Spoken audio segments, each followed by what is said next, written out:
How to analyze a rental property, coming to you from Philip Coroneus. And this video on the screen, or this picture, sorry, is one of my favorites. We went to Interlaken or Interlaken, Switzerland. I'm not sure exactly how it's spelled, or said, but Interlaken, Switzerland, and there's blue waters. There's two lakes that are essentially interlocked or next to each other, and they're slightly different colors. One's more green and one's more blue. But Switzerland, if you get a chance to go out there, has, I would say, some of the most beautiful landscaping. I don't know how they do it. I mean, it looks like this is just manicured farms down here, but that's how, at least what I saw of the whole country is, from Zurich to where Interlaken is, and that's it's amazing. So, anyways, that's my little tidbit. But I wanted to break down a my second rental property. So I already did my first. That's another video. So my second rental property was a duplex my brother and I purchased, and it was back in 2014. I put it right here, April 2014, and it's done really well. The first my first rental property, the townhouse that I went through, it wasn't necessarily, it didn't cash flow very well. This one is awesome. I love it. I wish I would have bought 40 of these. So let's break it down. So it's a 2-bedroom 2-bath duplex. So that's 2-bedroom 2-bath on each side. So pretty nice, good, desirable. A lot of tenants want a 2-bedroom 2-bath. It was listed for $150,000. We offered 130. We settled on 140. We were happy to buy it for that. 25% down plus closing costs. We paid about 40,000. I could probably pull up the closing documents and see exactly what it was, but somewhere around 40,000. So $140,000 loan. Principal and interest payment, I used my mortgage calculator. Well, actually, I guess I could use my look at our loan, but was $768 a month. So principal, interest. And then the taxes and insurance here, I just kind of calculated. I don't know exactly what they are, but as far as taxes and insurance. And then again, we got to, there's no HOA. So we didn't have to worry about that. That was good. And then with a duplex, there's a duplex, triplex, fourplex, a lot of multi-units, apartments, 10, 20, 100. A lot of times the water is only on 1 meter. So it's up to the owner to pay that or to somehow charge it back to the tenants. So what we do is we just have the tenants pay one amount, and then that includes the water. There's something called sub-metering that I'm learning about, that you can actually get the exact amount of water that tenant used and charge them that exact amount. That's a cool technique that I haven't used yet, but we actually are looking to possibly do that on a 20 unit that we own. That'd be cool. So, but either way, the average water, getting a text message, the average water bill is around $60 a month, maybe sometimes more, sometimes less, but not too much.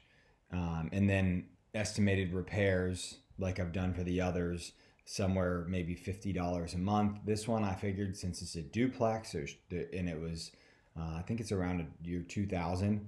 I estimated repairs at $75 a month, and that includes some savings, because then there's going to be a roof at some point, or the HVAC. Actually, we haven't had to replace the HVACs yet, so that's coming at some point. But $75 a month, so total estimated costs of $903.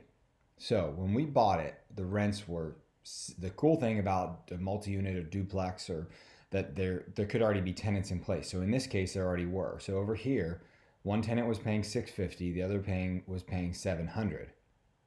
I don't know exactly why it was different. Probably because this guy that was paying the $700 was a pain in the butt, so he had to pay more. But so $1,350, which it's actually true. Anyways, $1,350 was the estimated income, right? And then you got to account for vacancy. I think I did a 5% vacancy. Yep. And up here I put 95%. So 5% vacancy. And then what I did is I took the 1282 and subtracted the 903 to get the 380, and then multiplied that by 12 over here. Following me, hopefully, 4,554, and then took that number and divided by the 40,000 that we put into it. And that equals our 11.39%. And I'm going to take a break because my daughter is walking into the room. I was over here. 11.39% was my estimated return. That was going in using their numbers. And as you can see, my daughter has joined me. She's sitting on my lap. She just woke up from a nap. But 11.39% return, cash flow return, I think that's pretty good. There was also potential. I believe I remember at the time, we thought that rents could go up to probably $750. So that would be a little bit higher income, a little bit higher annual return. About a 15.66% was estimated. Hey, there's potential for growth here. So that's why we like this property.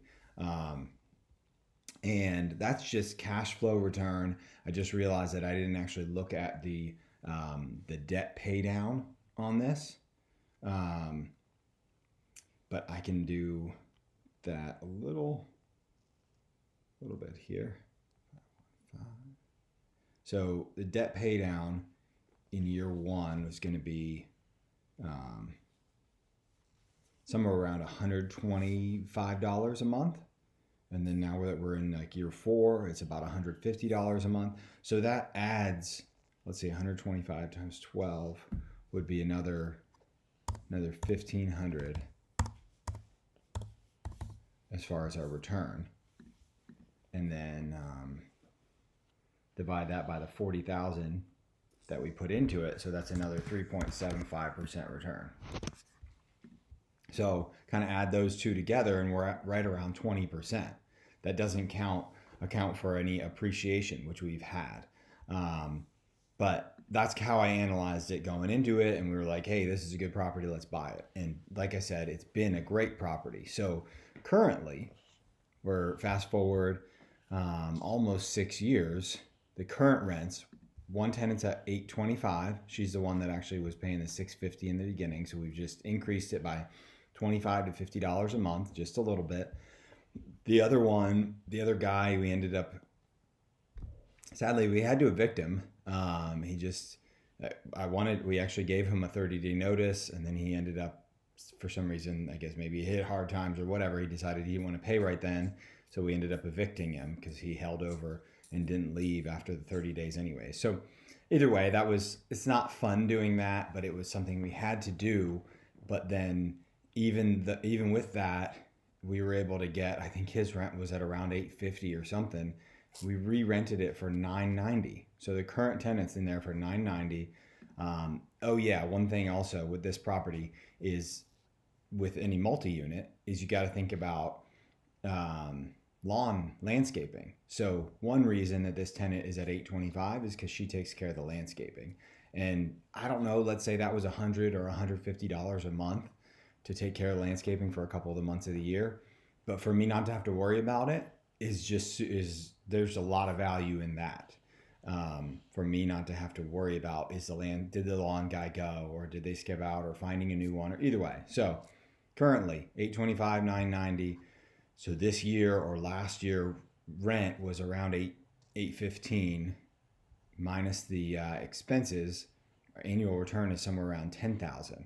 So from what we thought it would be about $5,000 to over $10,000, almost $11,000.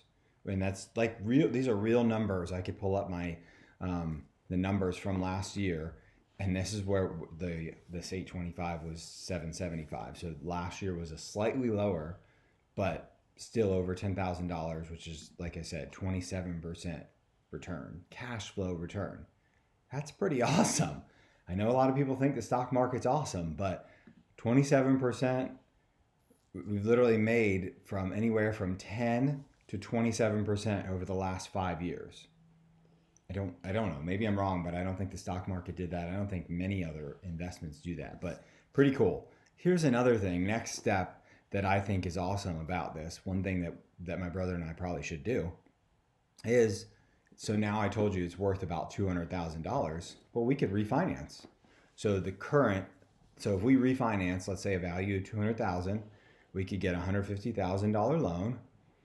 And so what that would be, so our current loan is at 91,000. So we'd get $58,000, almost $59,000 back after getting a new loan. So there'd be some closing costs. So yeah, let's say this is 56,000. But either way, we put in 40, including closing costs.